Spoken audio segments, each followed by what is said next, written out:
slows you down, not just your steps, your thoughts too. Your appetite shrinks, even your to-do list. It feels optional. The whole world moves slower, so you do too. Time stretches out between cold drinks, shade hopping, and those long, heavy afternoons. You stop rushing. You start noticing the sound of seagulls in the distance, maybe the ceiling fan, even your own breath louder in the stillness. Rest doesn't just feel good, it feels necessary. It's not being lazy, trust me. It's just how you make it through. Some days, the most honest thing you can do is find a cool spot and eat an unreasonable amount of watermelon. Yeah.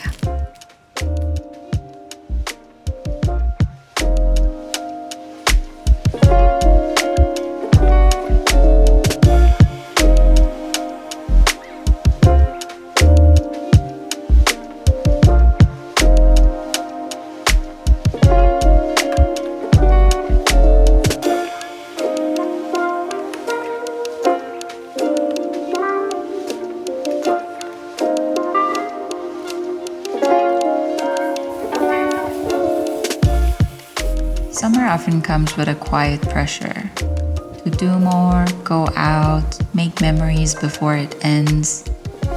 I've felt that before.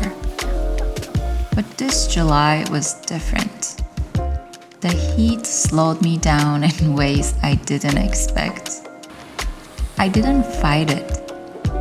I moved slower, changed my routines. I didn't plan much, just went with the flow. And it was exactly what I needed.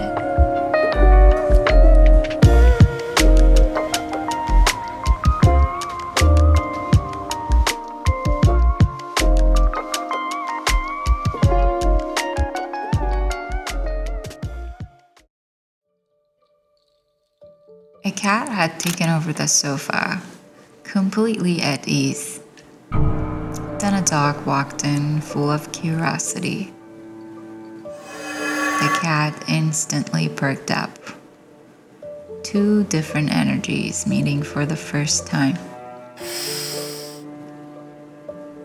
And in that small, wordless encounter, I saw something familiar.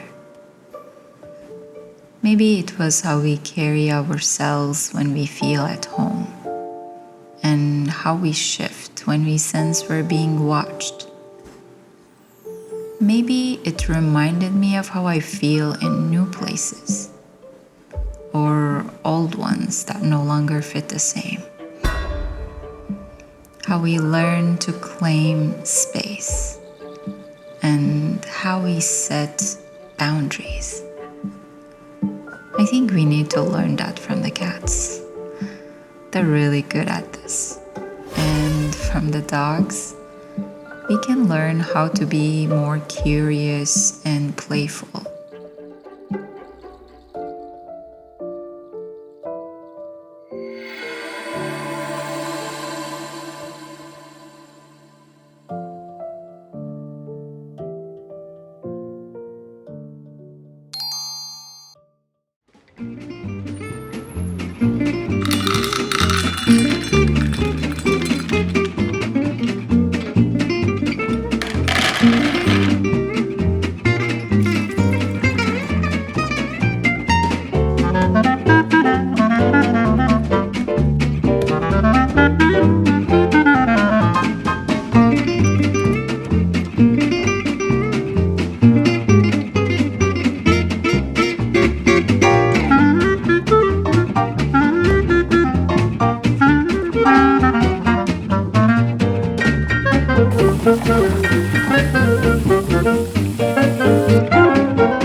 I used to really enjoy my time at airports, people watching and feeling like I was in this cushion between two worlds. Like I was suspended in that in-between space. I remember sometimes I'd even stretch my layovers just to sit back and soak it all in. But lately, that feeling has just disappeared. Now I want to get in, get out, and keep moving. No lingering. Just straight through. Let me go.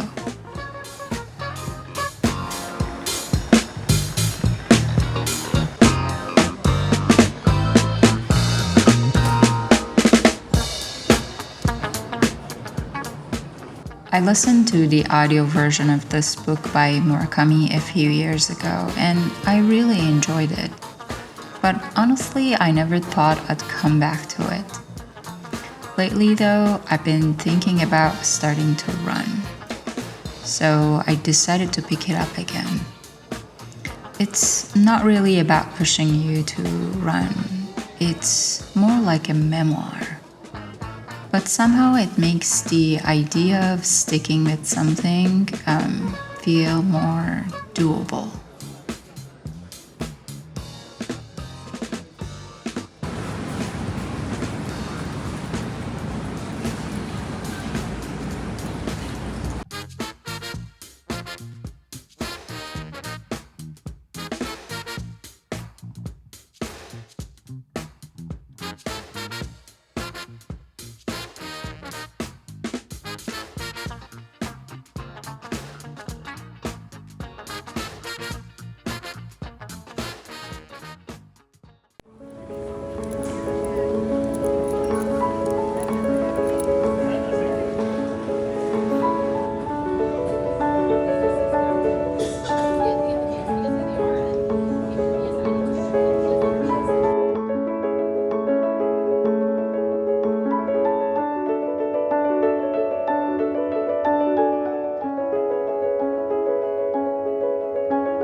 I traveled back to DC this month, a city I once called home, and maybe still do in some ways.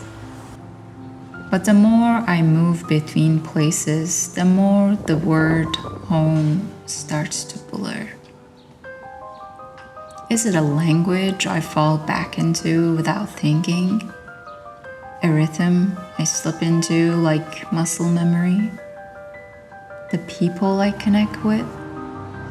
Or the parts of myself that surface when I'm with them? Recently, I'm not sure home is a fixed place at all. It might be more like a pattern, something I recreate wherever I go. Maybe a coffee in the morning, music drifting through a room, a sense of orientation, a sense of belonging or a community. That's what I'm pondering these days. We don't need to look for home in buildings or neighborhoods, but in moments that feel aligned, in the way I move through a city, in the balance between who I've been and who I'm becoming.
There were some really sweet moments along the way that brought me lots of joy this month.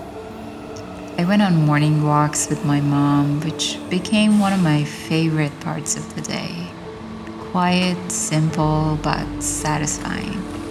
I spent time with Abby, my friend's dog, who's just pure joy. She runs up to you like you're the best part of her day every single time. I caught up with friends, had deep conversations, and I got to see familiar places with new eyes. Walking the same streets but noticing new things. I wasn't rushing to do anything. I even made space for my yoga practice again, which felt really good. I also took my friend's yoga class, which was such a beautiful experience. The month felt full in all the right way.